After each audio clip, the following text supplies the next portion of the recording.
Yeah, it's nice to meet you, Magnus. Well, we met over Twitter, so that's the power of social media these days.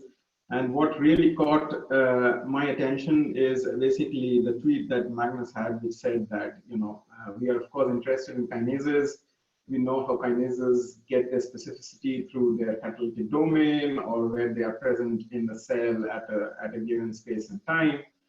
But what Magnus said was basically, the many kinases might have intrinsically disordered parts, and those disordered linker region, actually, the length can, regulate the Nicholas-Menten kinetics of phosphorylation of kinases. That I found like really, really interesting. And I sent the paper over to Mark and Diana, and they said that we should have Magnus over to tell us more about it. And additionally, he also said that how he's interested and has did some studies in finding out how these disordered linkers also kind of control the ability of protein-protein interactions. So both the kinase part and the protein interactions and complexes part are, intrinsically connected to our interest in condensates. So, we are really looking forward to that. Magnus is an assistant professor in Department of Molecular Biology and Genetics in Aarhus University, and also a team leader in the Research Institute of Translational Neuroscience. Is that right, Magnus? And yeah, you that's right. Have started since 2016, and we look forward to your talk now. Thank you. Great. Yes, thank you very much for having me. As Avi mentioned, I'll be talking about intrinsically disordered linkers and how they regulate biochemistry, which is one of the main interests of my research group. Before we get started, then I would just like to take the opportunity to shamelessly plug our new upcoming seminar series on intrinsically disordered proteins that is organized by me and Alex Holhaus. And we'll be starting Thursday 2 weeks because we don't want to compete with the IDP-SIG group for audience. Before we get to the science, I would like to start out by acknowledging the people who actually do the work. And so the work that I'm going to talk about has been done by these three fantastic postdocs. So the tethered phosphorylation kinetics is done by Mateusz. Charlotte has done the work on measuring effective concentration using an fluorescent biosensor and has also participated in the Avidity project. And Agnieszka has done all the avidity measurements. And I promised Matty to tell you that he's actively looking for a job. So if you like what you see, then you know where to get more. Great. So this takes us to the science bit, and I promised to talk on intrinsically disordered linkers, but I would actually like to start somewhere else. I would like to start out by talking about the related subject of tigers. More specifically, I would like to talk about or I would like you to consider what my risk is of being eaten by a tiger today. And you may justifiably think that this is an extraordinarily stupid question to start a seminar out considering. And you'd be right. And the reason for that is that, of course, that the risk is extremely low because being eaten by a tiger is equivalent to what we in the molecular world would call a bimolecular reaction. So in order for the reactants to react, they first have to physically meet. And this is, for a bimolecular reaction, this is concentration dependent. And so the chance of me being eaten by a tiger is extraordinarily low, not because I wouldn't be a good tiger snack or a tiger wouldn't be a good predator, but because the concentration of tigers in Denmark is very, very low. So if we take that thought experiment and then we change one parameter, so we'll keep the concentration of tigers in Denmark constant. And then we introduce one change. So what if I was holding a tiger on a leash? So how would that affect my risk of being eaten by a tiger?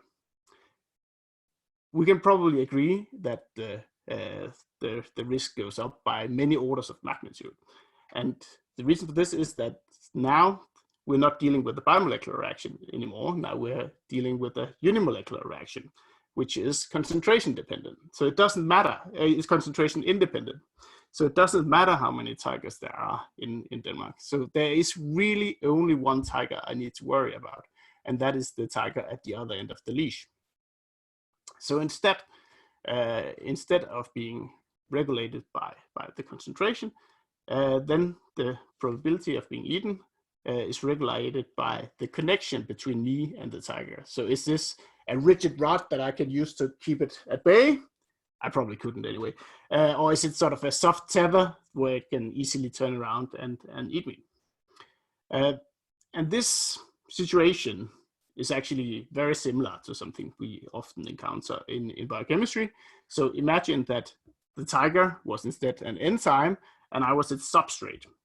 Then we have sort of introduced what the topic is of today's talk, namely the intramolecular reactions that occur that are dominated not by the concentration of the reactants, but how they are connected. So, and this is a very, very common. This is a very, very common case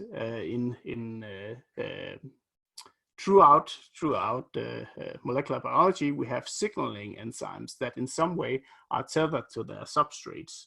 So a good example is the protein kinase A, which has more than 50 different targeting subunits. So that is another protein that binds to the kinase and binds to a subset of its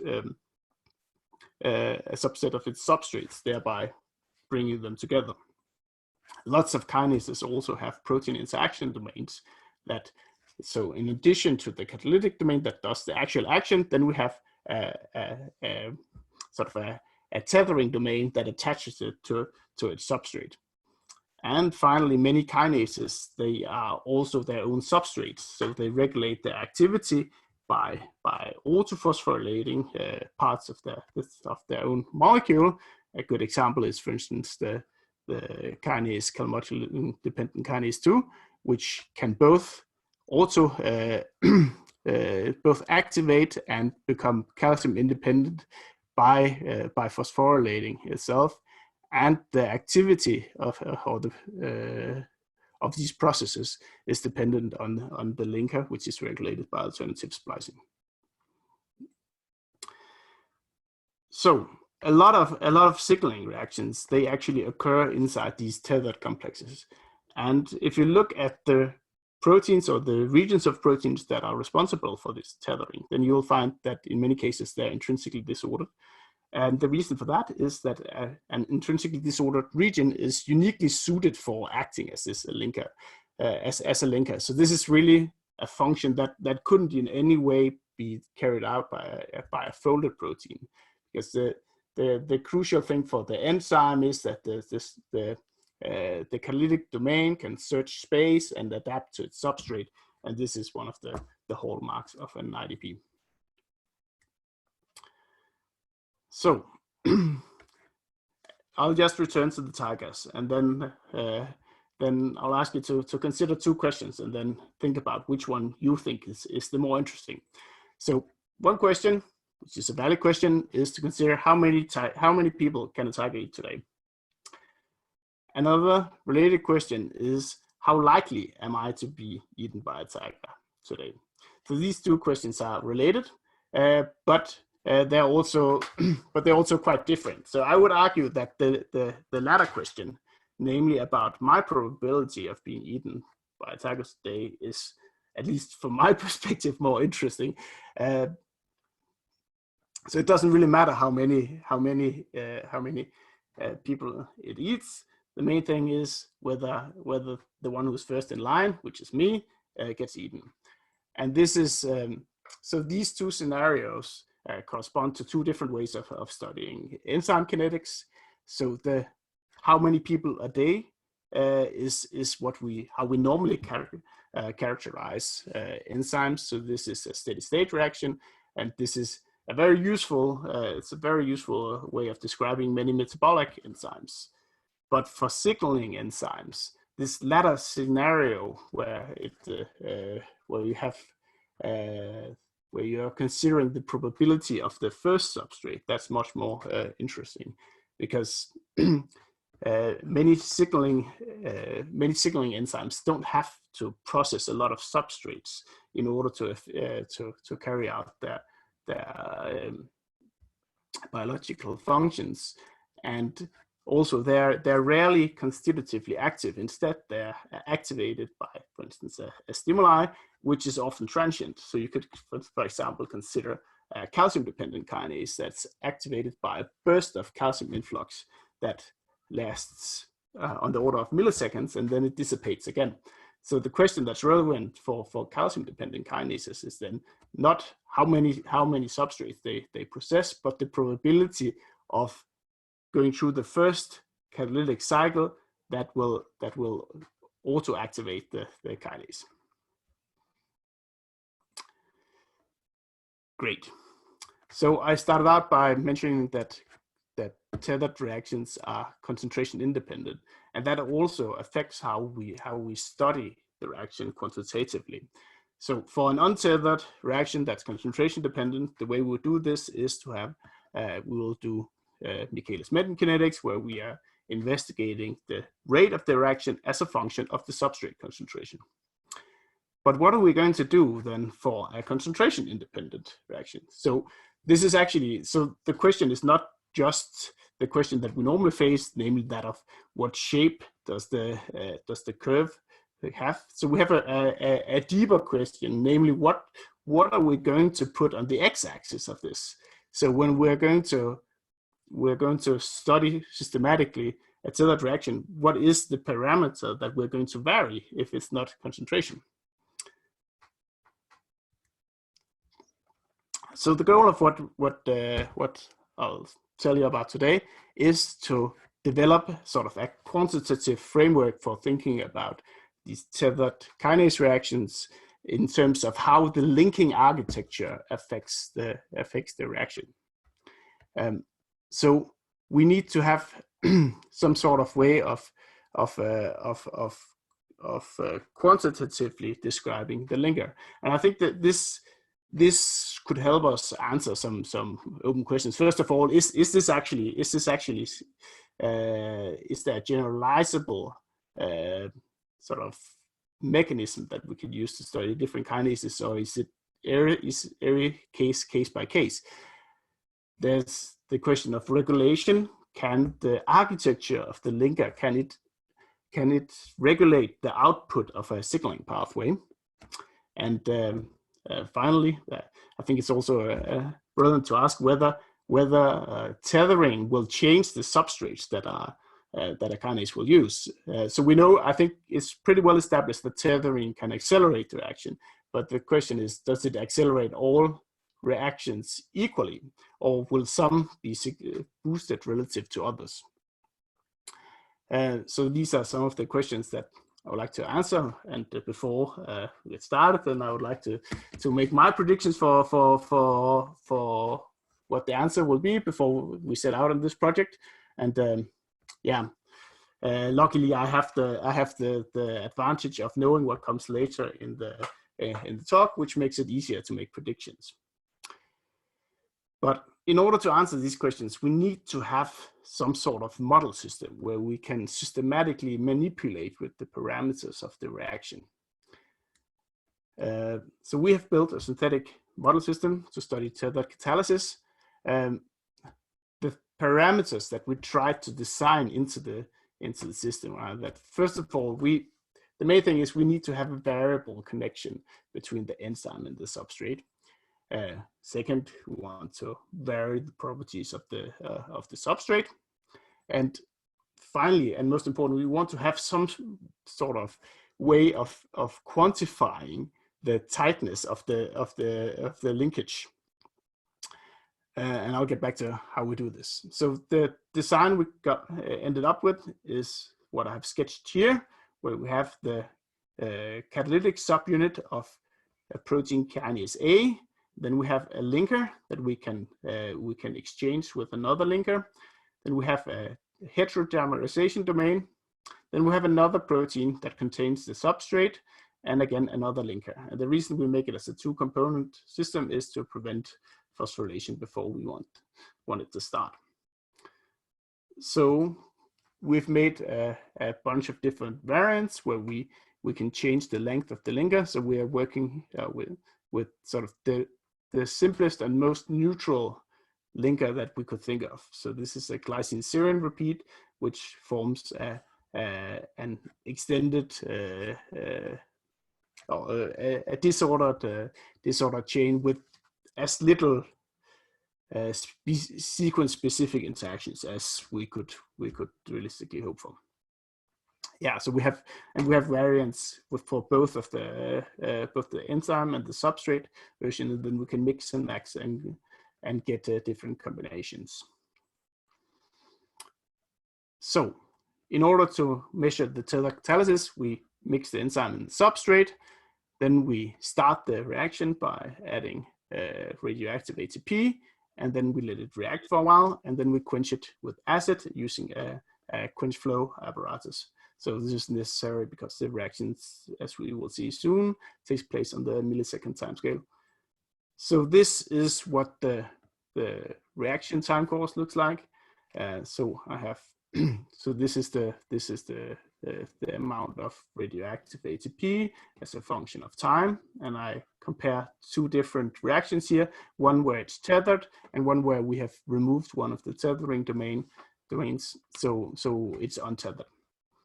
And what you'll see, what we'll be quantifying is the rate at which this occurs. So this is actually it's an exponential decay, but it looks a bit funky because we use the logarithmic timescale here. So the first thing to notice is that we have a really big acceleration of the reaction. So in this case, it's 300-fold.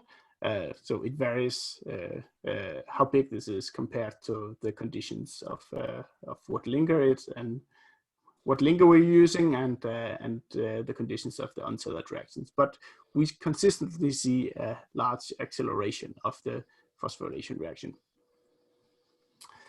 Then we wanted to ensure that what we are seeing is actually a concentration independent reaction. So we did the reaction at different concentrations, or 10-fold concentration range, and different compared to how we would normally do enzyme kinetics. So we're changing the enzyme concentration and the substrate concentration at the same time. So this is the whole system that we're changing concentration of. And what you can see here is that they're similar. So actually it decreases the reaction rate. It decreases slightly with increasing concentrations, which is the opposite of what we would expect for an untethered reaction. So we're not actually sure why this happens, but at least it suggests that it's not occurring as a bimolecular reaction. It is occurring with as a unimolecular reaction. Great. So now we have set up the system. We can measure the reaction, and we are sure that we're seeing an intramolecular reaction. So now we can get to what we really want to test. We want to test how the length of the linker between the kinase and the substrate changes. So we test various combinations of these two linkers, and then we get results that look like this. So you can see again they all fit a single exponential decay, and we see as we increase the linker. So this is the combined length of the two linkers. The longer the effective linker is, the slower the phosphorylation reaction is. This is more or less as we had expected. So this was just for one substrate, but how does the properties of how does the substrate properties affect the scaling of with the linker? Will all substrates behave equally, or will we see sort of a different behavior of different substrates? So the way we tested this is simply by testing point mutants. So we're starting, the substrate we're starting out with is a substrate called Chemtide, which is that's sort of the optimal substrate for pKa. So we wanted to start out with the best possible substrate, because we could always make it worse, but it's hard to make something a better substrate. So we are the way we are changing the substrate properties is to knock out the arginines. We're changing the arginines to lysines in the substrate motif. So when we test these in Michaelis-Menten mode, in the untethered format, we can see that we have perturbed the kinetic parameters by quite a bit, and so we have 3 different substrates with different sort of substrate quality. Great. So we want to test how that affects the length scaling, the linker length scaling. So we repeated the quench flow experiments with different linker lengths for these 3 different substrates, and this is what we see. So this is a slightly different representation of the data before, where we have the rate constant for the reaction and the y-axis, and we use a logarithmic axis here to be able to compare the very different reaction rates that we see, and then we see the total linker length as the x-axis. So we can see that that for all 3 substrates, we see that the longer the linker is, the slower the reaction is. So we see a universal decrease in these rates. But the extent of the scaling is actually quite different. For the wild type substrate, we only see a 2-fold decrease from the shortest to the longest linker, whereas for the worst substrate, we see something like a 10-fold decrease. So this brings us back to the question that I started out with, on what should we actually put on the x-axis when if we want to study tether catalysis in a systematic way. So so here we have an x-axis that sort of works for linker length, but it's not very generalizable, right? So this will be specific for the linkers that we use, and it's not actually that useful because most of biology doesn't use glycine-serine linkers. So we want to find a way to generate a generalizable x-axis that we can use to compare these different substrates. So that brings us back to one of the other previously published papers, where we suggest that the general framework that we want for describing the linker architecture, that the best candidate would be the effective concentration. The effective concentration is in order to define that, you have to imagine 2 different reactions, or one where you have, or basically the same reaction where you have changed the reaction by tethering one of them with a disordered linker. The effective concentration of the tethered system corresponds to the concentration of free ligand that would encounter the binding site as often as the tethered ligand. So basically, we are forcing the ligand to stay in close proximity to the binding site, and this is a measure of the equivalent concentration that causes. And this is the framework that we want to use going forward. And the convenient thing about this is that to at least to our first approximation, the effective concentration will be independent of what you link and mainly a property of the linker. And those those certain conditions is mainly to do with linker length. So this is only true for relatively long linkers, whereas for shorter linkers, then you will start to get system specific effects. But the reason that this is convenient for us is that we don't actually have to measure the system or the effective concentration in in our kinase system, we can generate a more convenient system for measuring effective concentrations of linkers, and then we can extrapolate back to the kinase system. So this is what we have developed. We have developed a fluorescence biosensor that allows us to measure effective concentrations conveniently. And the way it works is that we have a pair of protein interaction domains that we have tethered with the linker that we can exchange. And then we have attached fluorescent protein domains that form a thread pair. So when the two tethered protein interaction partners, when they bind to each other, the fluorescent proteins get into close proximity, and we'll see thread between them. If you then do a titration experiment, then where you titrate with the free ligand, then gradually, as the concentration increases, then you will displace the intramolecular reaction with an intermolecular reaction, and that can be read from the thread efficiency as a drop, as a decrease of the thread efficiency. So in practice, we have constructed it this way, so it doesn't really matter. So the main thing you need to know is that the interaction pair we're using is sort of an anti-parallel coil. Then we've done a lot of these titration experiments where we use competitor peptide to compete with the interaction. And what you can see is that then we can read out the effective concentration as the halfway point of the titration reaction. And there's a correction factor that we need to apply first, but this is sort of a technical matter. So the main conclusion from this slide is that you can see that the shorter the linker is, the higher the effective concentration is, and then it drops gradually with longer linkers. And these are the same glycine serine linkers as we used in the other study. So we want to have some sort of physical model for explaining the scaling. And luckily, lots of other people have been working to describe IDPs from using concepts from polymer physics.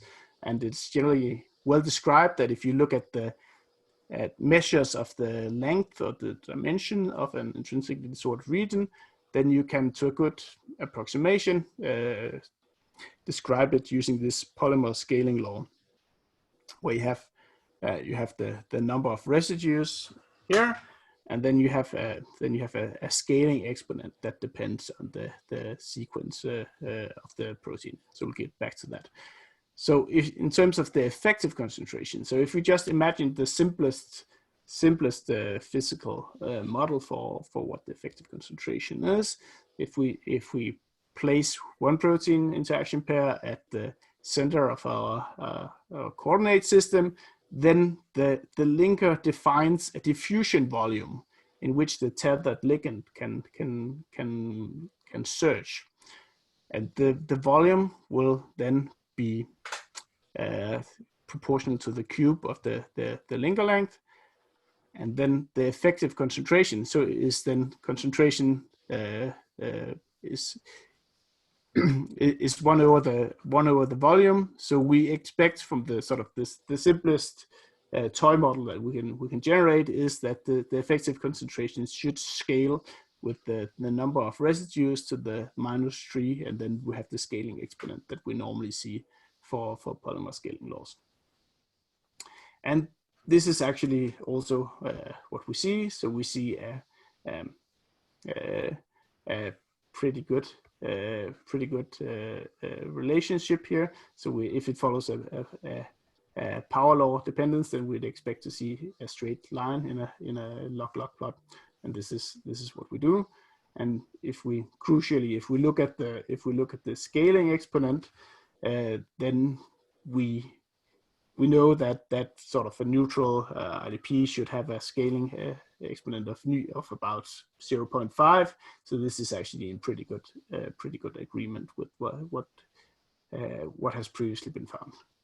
But importantly, this gives us this generic quantification of the connection that we need in order to use it as the x-axis for our kinase kinetics. So I would like to return to the tethered kinase system, where we have, you remember we had this plot, we had the x-axis, and we didn't like that was linker length. So now we have this equation from before that we can use to convert GS linker length into an effective concentration, and then we get a plot that we hope is more generalizable like this. So immediately when we plot it like this, then we can see some interesting features. I think one of the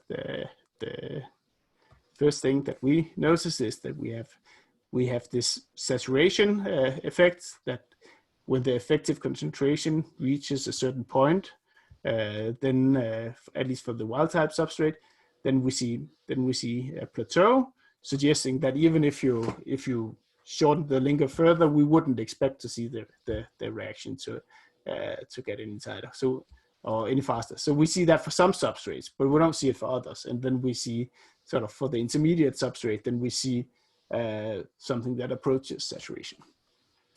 So if we start out playing with the equations, then for what we would expect for a system like this, then one of the models under a given set of assumptions that will come out of this is that the rate of the reaction takes this form, which we can recognize as the same functional form as the Michaelis-Menten equation, except that sort of the substrate concentration is replaced by the effective concentration, and the Km is actually the Kd of the substrate. And the reaction mechanism that produces this model is to have sort of a rapid pre-equilibrium between an open and a closed form, and then you have a rate limiting phosphorylation transfer step that then transfers over to the reaction here. I think one of the interesting findings of this is that actually when you compare the Michaelis-Menten parameters to the parameters from the tethered system, when we do this fit with this equation that I just showed you, is that the Michaelis-Menten parameters are actually, they don't really describe the tethered system very well. So for instance, for these substrates, we can see that our wild type substrate and then the first mutant, they have very similar Vmax values. And actually when you do the fit for the worst mutant, then its Vmax value is somewhere around here.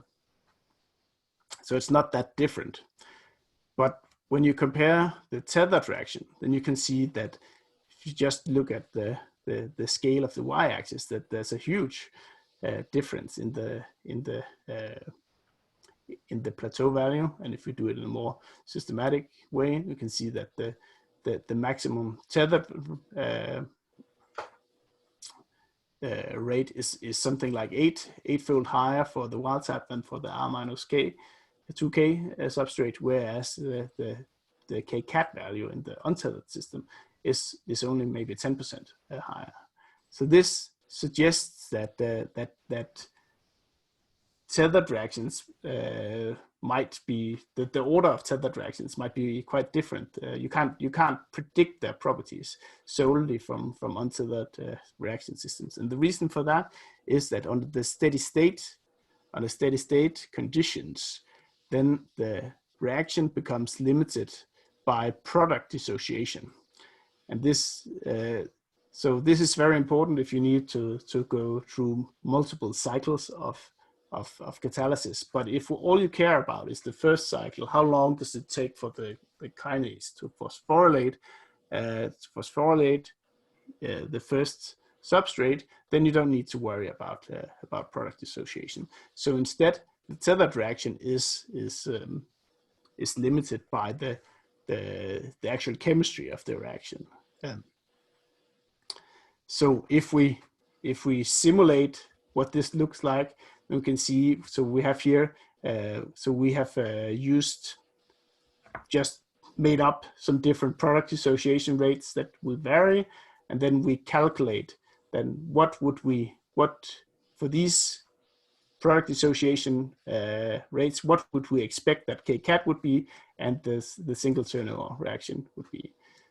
So you can see that you have this plateau that when the reaction is limited by the product dissociation, then you can actually have very different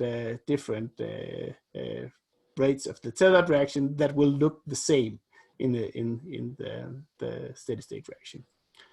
So similar Michaelis-Menten parameters can disguise very different behavior in a tethered system. So I think this probably shows that you cannot, if what you want to study is a tethered reaction, then you have to study it in a tethered setup. You can't sort of extrapolate from the Michaelis-Menten parameters. And the reason for that is that for most tethered reactions, this is what a steady state enzyme would look like. And if we care about the probability of how long of being eaten by a tiger, then it doesn't really matter how long the tiger sleeps to digest after it has eaten you. Right? This is irrelevant, but this is important if you want to calculate the total death count for tigers in your area. Great. So that brings us to one of the last questions that I asked in the introduction about tethered reactions, namely, does tethering also affect the relative substrate use? So we know that it will boost reactions. We probably already knew that ahead, but does it boost all reactions equally? So let's do a thought experiment. So we have a kinase that's tethered to its substrate through some sort of anchoring protein. And then we have some sort of regulatory effects. It can be a protein interaction. I've drawn it as a protein interaction.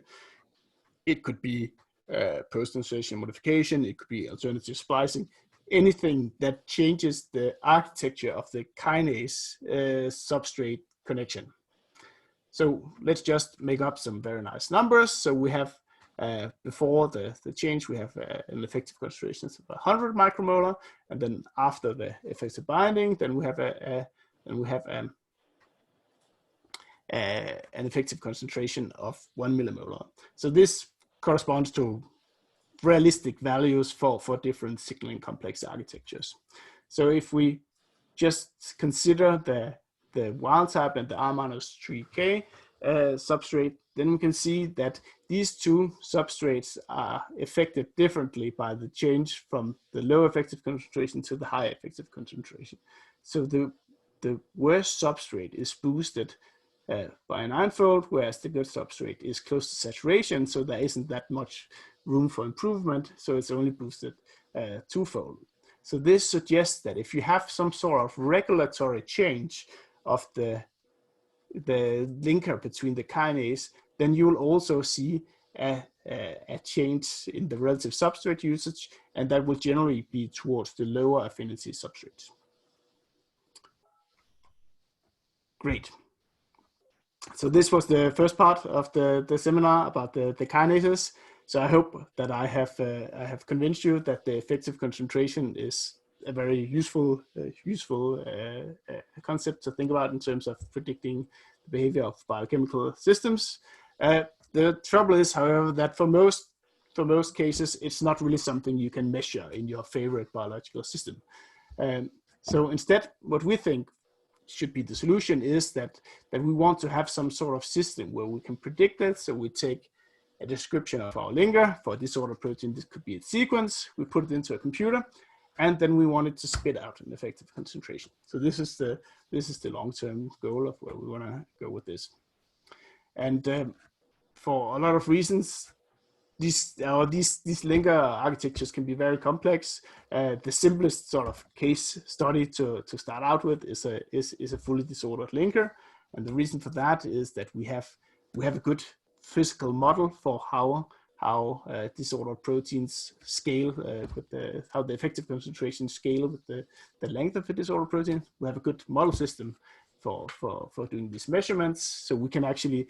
The system is designed to work in a parallel fashion, so we can do the titration experiments in 384 well plates. So we can do it quite we can do it quite efficiently, and but we still need to account for the linker sequence. So we cannot just passively assume that all linkers will be well approximated by a glycine serine linker. So we know that there are sequence features that has a big effect on the compaction. Have a big effect on the compaction of an intrinsic disorder protein. So the way we want to test or to sort of work towards a prediction system is to make synthetic linkers, where we introduce systematic variation into the sequence of the disorder protein. So this is an example where we change the charge, the net charge of the linker by introducing glutamates. So we have here 5%, 10%, 20%, third, and half of the residues being glutamates. And then for each of these linker architectures, then we do a couple of different lengths. So we do 4 for almost all of them, and then we can get this polymer scaling law, or polymer scaling relationship. And what we then extract from these plots is the slope, which is the scaling exponent. And we can do this systematically for different changes in the or different systematic variations of the linker architecture. So here I've shown you the plot for charge. I just expanded a little bit. So just to explain what is going on. So what this axis describes is that that when this number is high, it means that the effective concentration will drop off rapidly when we make the linker longer. And in all cases, the glycine serine linker is the 0 point. So this is the reference point. And when it's low, this means that when we make the linker longer, the effective concentration doesn't increase as much.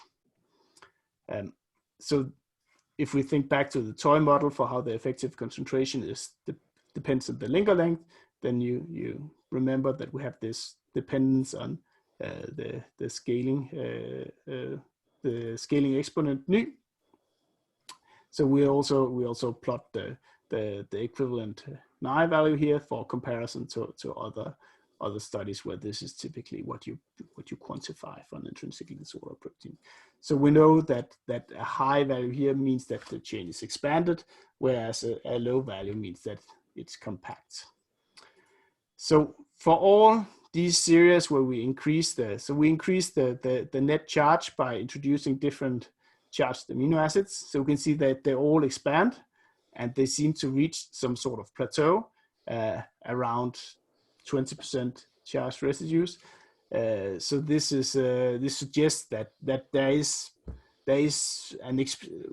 when a chain has expanded to a certain extent, then it will not go any further, even though we increase the charge. And the value that we get here is actually in quite good agreement with other measurements by others, primarily the Schuler lab and the Papu lab, who have done a lot of these measurements as well.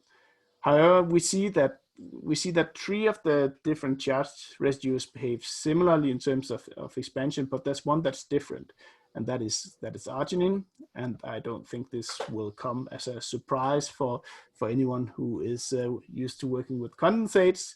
So this is basically the same phenomenon we see here, where we know that arginine is important for intermolecular interactions, but it's also important for intramolecular interactions. So these are really two sides of the same coin.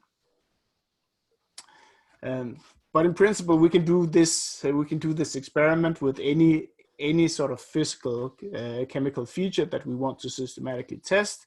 So we try to test some of the other features that we know from previous research should have a big effect on IDP compaction. So we tested polyampholyte strength. So here again, as in all cases, we're working with well-mixed sequences. And so here, when we test the polyampholyte strength, then we introduce a positive and a negative residue in equal proportion. And then we we have them in different lengths, and we increase the fraction of charge residues. So we can see that that at low fractions of charge residues, polyamphylide strength doesn't seem to have a big effect, whereas when it reaches a certain, it might be a threshold. We don't really have enough data point for that, but at least we see a strong compaction for some polyamphilides, not so much for others. And again, the difference here is that the strong compaction only occurs if the amphilide contains arginine, which mirrors what we saw from the charge residues on their own.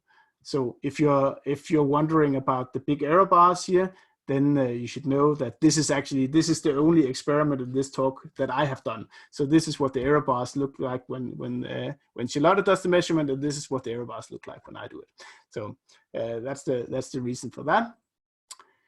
We can do other things. So we also try to introduce proline residues, which have also been suggested previously leads to expansion of intrinsically disordered regions.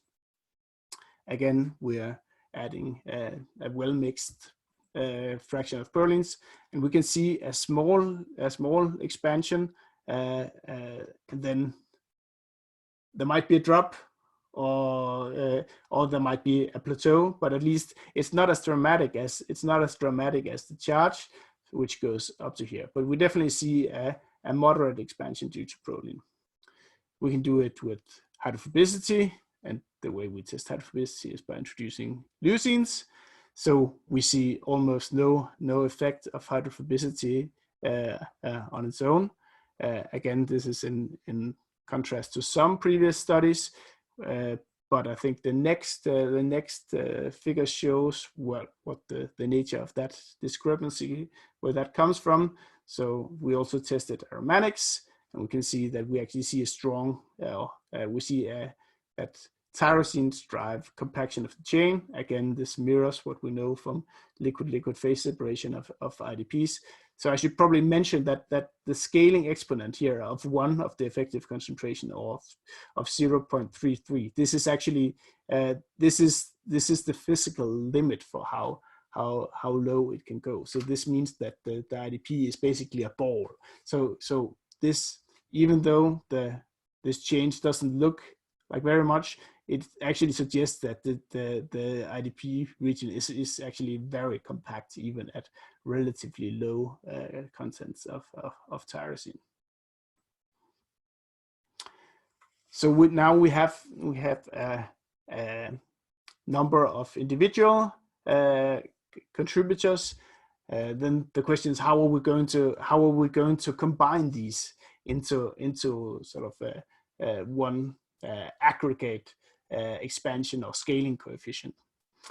So we tested the effect of adding 2 sequence features that both drive expansion of the chain together. So we add net charge and proline. So we also did leucine, because we started this experiment before we had the single leucine. So we actually thought that leucine would drive compaction, but it doesn't appear to. But we have it here as well. So what we can see is that adding proline on top of adding glutamate doesn't have an additional effect. So glutamine and proline, it follows glutamate only pretty perfectly. So this suggests that the sequence features are not additive.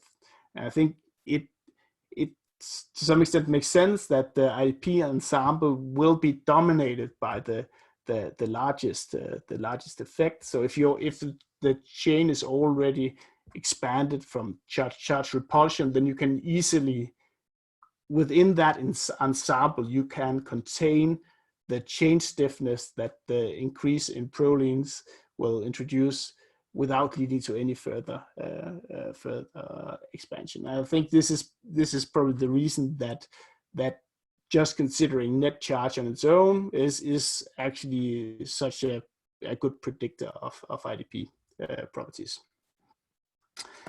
Yeah, so I think I've hope to convince you that we can estimate effective concentrations by polymer scaling laws with a scaling coefficient that you can sort of model from a surprisingly naive model for how the effective concentration depends on the linker. And this actually, the system represents a quite convenient system for systematically testing the relationship between the sequence and the ensemble for disordered proteins. But that the outcome of all these perturbations is that we basically confirm what the Schul lab and the Papou lab had already shown, that charge is by far the largest contributor to understanding the compaction of disordered proteins. And I think we, at least for disordered linkers, I think we are probably within reach of having this sort of computational predictor for intrinsically disordered linkers. Great. I believe I still have time to talk a little bit longer. Is that right? Yeah, sure. Yeah, we have about another half an hour, I guess. Okay, great. Okay, so I'm just going to change topic a little bit here and talk about multivalency. So multivalency is a very common phenomenon for IDPs. So many intrinsically disordered proteins have that interact with other proteins. They have different binding regions that actually work pretty well as independent units. And then when you have two binding regions that combine to two binding sites, then you get the phenomenon of avidity. So to think about that, we can have made this sort of a model system. We have on one side, you have one binding site, and then you have another system that's similar, where you have two binding sites between the proteins. So what avidity means is that two interaction sites will give you a much, much tighter binding. So you can actually, if you consider the dissociation, what it takes to dissociate this guy from his protein interaction here. So if one of the binding sites here, let's go, then he will dissociate, yeah.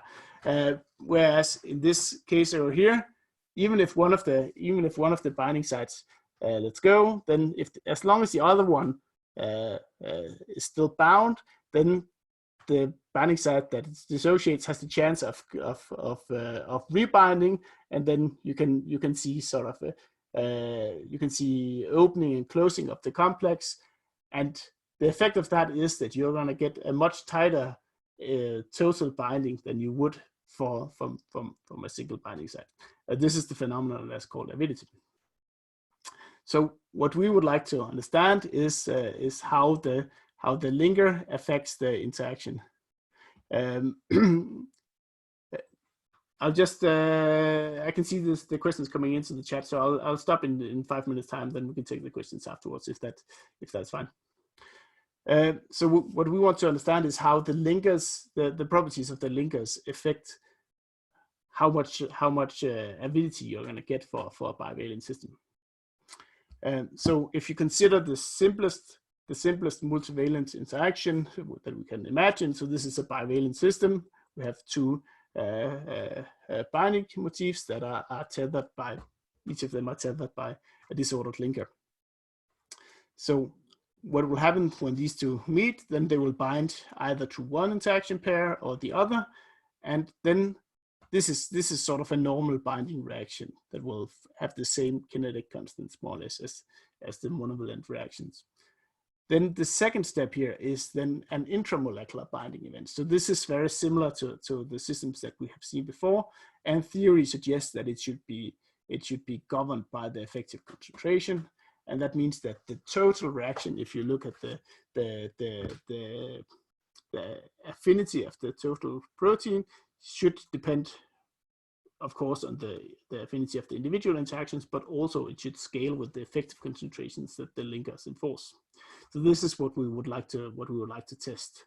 So we have built a model system that allows us to measure both the affinity and the effective concentration at the same time, And the construction of this model system is based on the biosensor we used for measuring effective concentrations, except that here we have two chains and two interaction pairs. Then one of the interaction pairs is much tighter than the other. So in all the measurements that we do, it will always be bound. And then we do a titration experiment where we compete the weaker interaction out, and then we see opening, and we see a decrease in the thread efficiency. And then we get a curve like this, where we see that similar to before, the shorter linkers will give us a higher effective concentration. This is the shorter link will give us a higher effective concentration than the longer linkers. And we can do a similar plot, so you can see the error bars here are substantially bigger. So this is mostly a systematic error. So we think that the scaling is better than the error bars suggest. But we see that it still follows something that looks like a polymer scaling law. Surprisingly, however, the scaling of the effective concentrations is much less than we expected. So this we think this has to do with a suboptimal design of the system. So we can get back to that. But for the sake of the avidity, then we should we'll continue with the values we have, where we see about an 8-fold difference in the effective concentrations between these linker combinations. So then we can measure we can use surface plasmon resonance to measure the affinities of these constructs. So we can see so this is what it looks like for the bivalent interactions and the corresponding monovalent interaction. And we can see from the off rate that we have a much slower off rate in the bivalent interaction. And so it's much more stable complex. And the avidity enhancement is then the difference between it's mainly the difference between the off rates in these two systems. So when we want to express this in a quantitative manner, then we define sort of an avidity enhancement factor. That's the ratio between the off rates. And then we can plot that as a function of linker length. And you can see that, so we've done this for both the wild type and some weakened mutants. And in all cases, we see this this scaling with linker length as expected, that the longer the linker gets, the weaker the avidity is. But the magnitude of the scaling was actually much less than we thought it would be. So we only see about 2-fold difference. So this is actually, we see the same difference in all the variants. It's just that the linear scale here sort of overemphasizes the largest effect. So we only see a 2-fold difference in the avidity enhancement between the shortest and the longest linker, where we see about an 8-fold difference in the effective concentration. So we see a much shallower scaling with avidity than with linker length than we expected. So we don't really have sort of a perfect explanation for that. So we have some suggestions that we think might work. So I think one of the key differences between this system and other systems is that the other systems that we've measured is that that here we have two disordered linkers, and that the way that they interact may add up in a way that is not fully captured by the effective concentration. For instance, the interaction between the two linkers, where normally the interactions inside a single linker will be captured in the effective concentrations, the interaction between two different linkers will not necessarily be captured in the fully in the effective concentration. The other sort of at least toy sketch we could come up with is that we could get entanglement of these two linkers, so that even if both the binding sites dissociate, they would still stay together because they were actually entangled into each other. So we would get a slower dissociation that we would expect from just sort of a passive linker. Great. This takes us to the end of the talk, and I would like to thank out end with thanking all the people who have done the work, minus the ugly data point with the big error bars that I have to take responsibility for. So again, this was Mateusz Dilla, it was Charlotte Sørensen, and Agnieszka Jędrzejczyk, and the work was funded by these people. Great, I think that brings us to some questions. Let's see.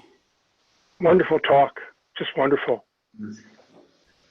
Yeah, and Avi, Avi, of course, is in Dresden, and I've heard him say similar things about old data that Tony Hyman generated by hand. So I'm in good company. That's just a joke. I've never heard Avi actually say that. Magnus, any questions? If I can raise my hand first, I really enjoyed the change in properties of the linkers. Instead of keeping, or have you looked at, instead of the distributed change, actually bunching those changes together like hydrophobicity or charge, rather than distributed across the linker itself? Yeah, so this is what again, the Papu lab has been leading this, where they have studied the chunkiness of the charges, for instance, and showed that this has a big impact. I think this is a great idea. I think our model system is actually the wrong way of studying it for the effective concentration. Because in order to get the really nice sort of scaling coefficients, we need to have the different lengths with the same linker composition. So that means that we are really somehow restricted to working with something that can be approximated to a homopolymer. So we are looking at getting into synthetic IDPs with defined and controlled properties, but without having this measurement system. But it has turned out to be, they are harder to make without the full domains actually. So we haven't quite gotten there yet. Oh, thank you so much. I had one other question, if you don't mind, about your SPR.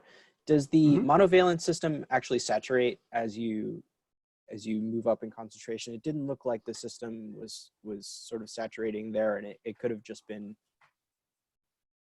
So we've done it for both of them, both of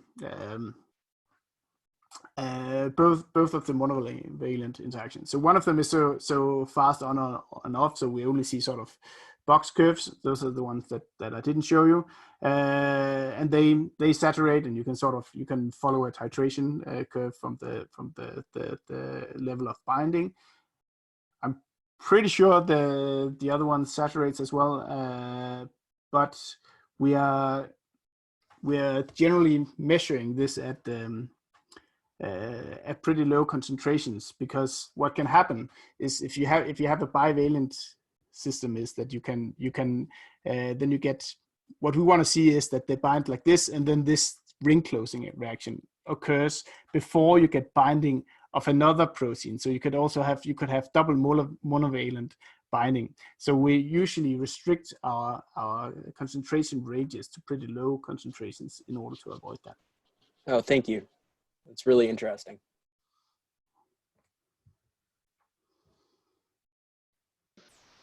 If I may ask, I have a couple of questions.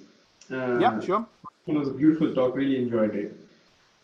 So now, thinking about in a condensate perspective, right? So if I imagine, then all that you are mentioning about tethering would be true for condensates. So condensates would provide a platform for tethering of most of the kinases. Am I thinking the right direction, or? This is definitely one of the next steps that we want to get into. So I think then we have to.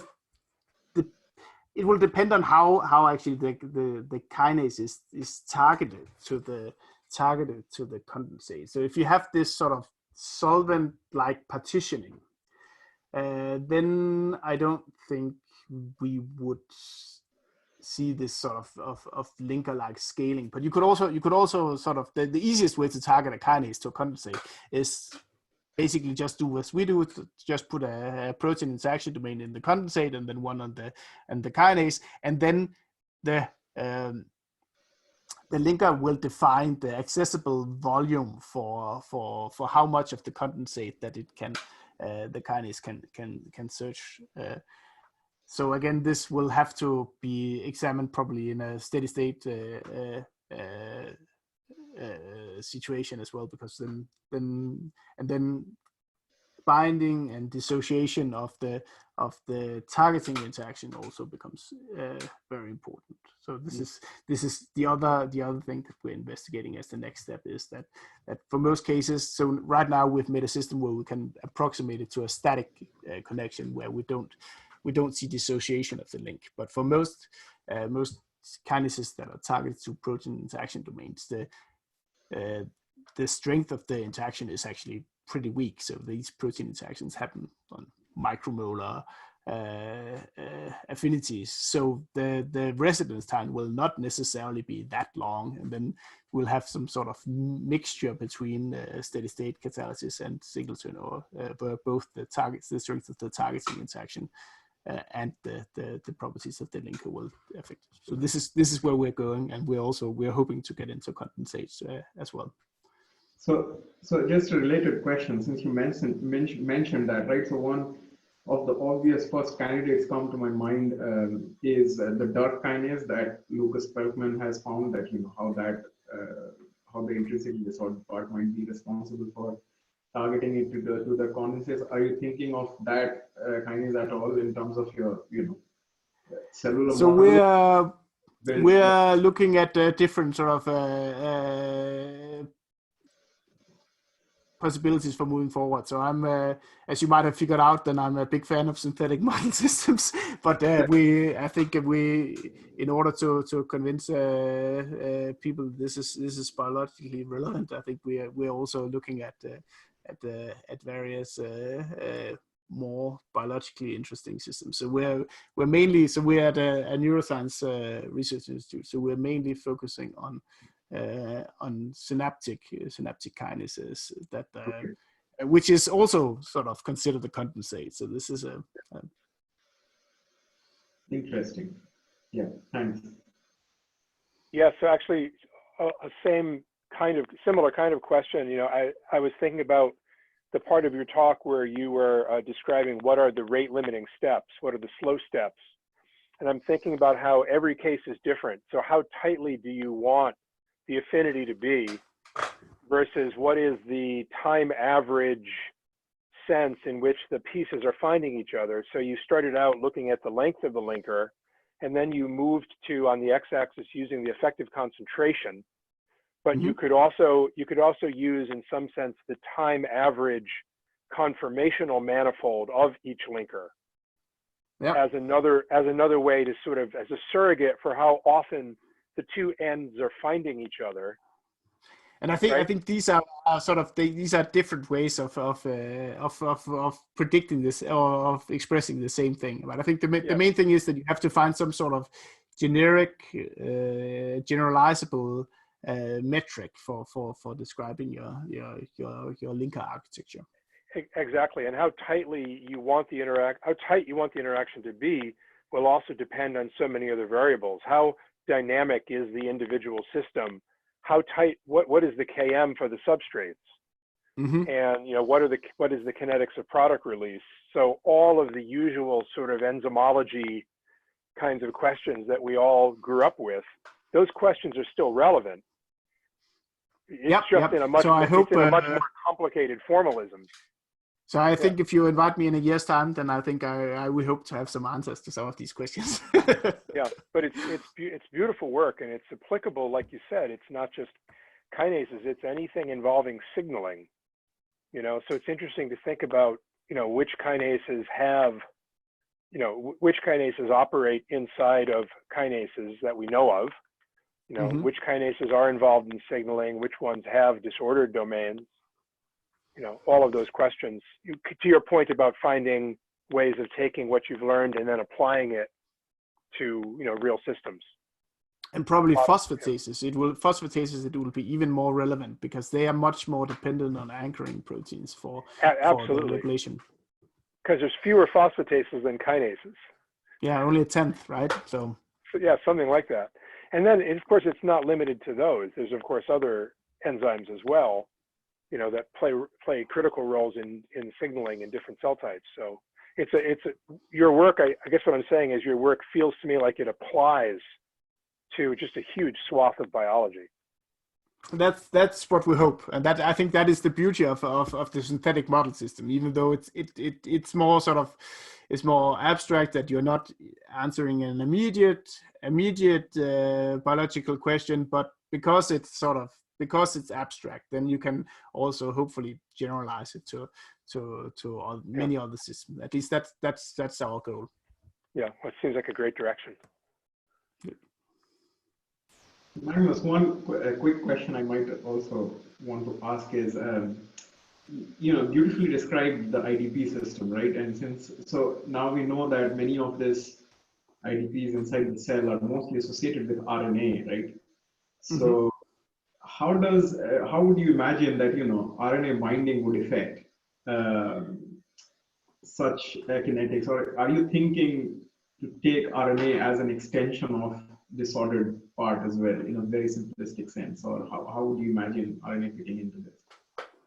So I think all the sequences that we accidentally made that bound RNA, I think they failed at some point in the protein purification pipeline. So I think most of these, in our experiments, there has been some sort of selection against the RNA binding, but many of them also of the other systems that we engineer, they seem to bind nucleic acids whether we want it or not. So in many cases, I think it will make it more compact, and this will make the linker scaling much shallower to some extent. And also we could have, I think when we also sort of expand into patchy linkers, as Ben mentioned, then we can also get something that doesn't scale with this sort of polymer scaling. For what really matters is the sort of the distance between the ends and the end-to-end contact probability. So if you imagine that you have a long linker and you have a patch of positive charges and a patch of negative charges, then it doesn't matter how much you have between these two if this forces it together. And the same applies for RNA. So if you've got an RNA binding motif here and an RNA binding motif here that is then brought together, then that will also give you a very different scaling. So great. Any other questions? I just same question you were about to ask. Does anybody have any other questions? What often happens is after a seminar, we get together and we talk about it, and we often come back with additional questions, if that's okay. Yep. So you know my email. Sure. Great. But nice meeting you, and hopefully we can meet in person at some point when all this mess is over. Well, I hope someday things in the U.S. are back to semi-normal. Like it sounds like you guys are heading in that direction already. So, congrats on that. Yep. Thank you. Yeah. Beautiful work. Thank you, Magnus. Thanks very much. Okay. Take care. Okay. Thanks. Bye-bye. Bye.